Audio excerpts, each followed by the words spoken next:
வணக்கம் நண்பர்களே, welcome to our channel. IPL 2025க்கு சிஎஸ்கேவோட பவுலிங் அட்டாக் எப்படி இருக்க போகுது?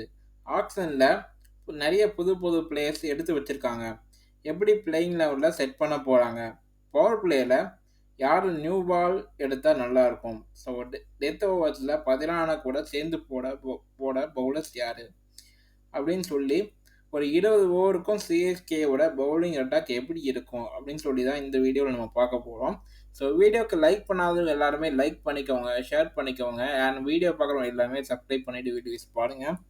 அண்ட் சிஎஸ்கேல பார்த்தீங்கன்னா மொத்தம் பார்த்தீங்கன்னா 25 பிளேயர்ஸ் இருக்காங்க.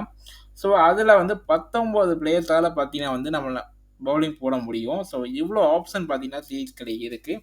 சிஎஸ்கே மெயினாக பார்த்தீங்கன்னா பவுலிங்கை டார்கெட் பண்ணி பார்த்தீங்கன்னா இந்த ஆப்ஷனில் எடுத்திருக்காங்க.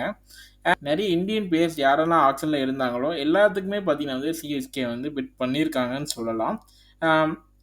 இதுலேருந்தே தெரியுது நம்ம இந்தியன் பேசர்ஸ் நம்ம அவ்வளோ ஸ்ட்ராங்காக நம்ம போயிருக்கோம். நம்ம ஆப்ஷன்லேருந்து சிஎஸ்கே போயிருக்காங்க.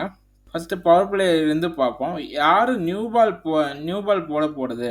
நம்ம பவர் பிளே ஓப்பனிங் யார்? ஃபஸ்ட்டு கலீல் அகமத்.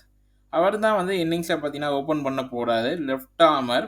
பால் லேட்டாக ஸ்விங் எடுத்துகிட்டு வருவார். ரொம்ப எஃபெக்டிவாக இருக்கும்.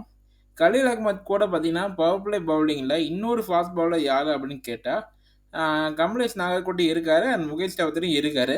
2 பேருமே பார்த்தீங்கன்னா பேக்கப் பிளேயர்ஸாக தான் எடுத்திருக்கோம். ஸோ அவங்க வர்றதுக்கு வாய்ப்பு இல்லை. ஸோ அவங்களுக்கு பதிலாக வேறு யார் வருவாங்கன்னு பார்த்தீங்கன்னா அன்சுல் கம்போஜ் தான் வருவார். அன்சுல் கம்போஜ் அண்ட் கலீல் அகமட் இவங்க 2 பேரும் தான் பவர் பிளேயில் சிஎஸ்கேயில் போட போகிற பிளேயர்ஸாக இருக்க போகிறாங்க. So left and right combination பார்க்கவே சூப்பராகவே இருக்கும். ஸோ அப்படியே நம்ம ஸ்பின் பக்கம் போவோம்.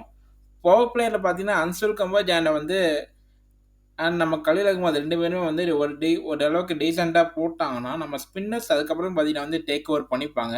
ஒரு 7th ஓவர்லேருந்து பார்த்தீங்கன்னா ஒரு 16th ஓவர் வரைக்கும் பார்த்தீங்கன்னா நம்ம ஸ்பின்னர்ஸ் டேக் ஓவர் பண்ணிப்பாங்க.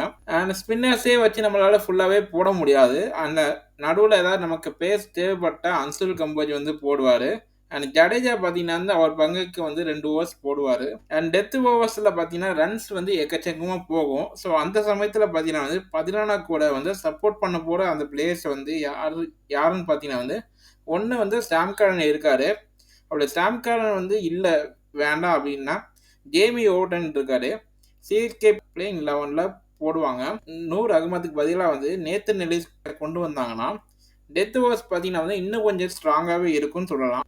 ஸோ செம டேஞ்சரஸான பவுலிங் சைடு சிஎஸ்கேல பிளே இருக்குது. 11 இந்த மாதிரி தான் இருக்க போடுன்னு சொல்லிட்டு என்னோட ப்ரிடிக்ஷனாக நான் சொல்கிறேன். ஸோ உங்களோட ஆப்ஷன் என்ன அப்படின்னு சொல்லிட்டு கமெண்ட்டில் சொல்லுங்கள்.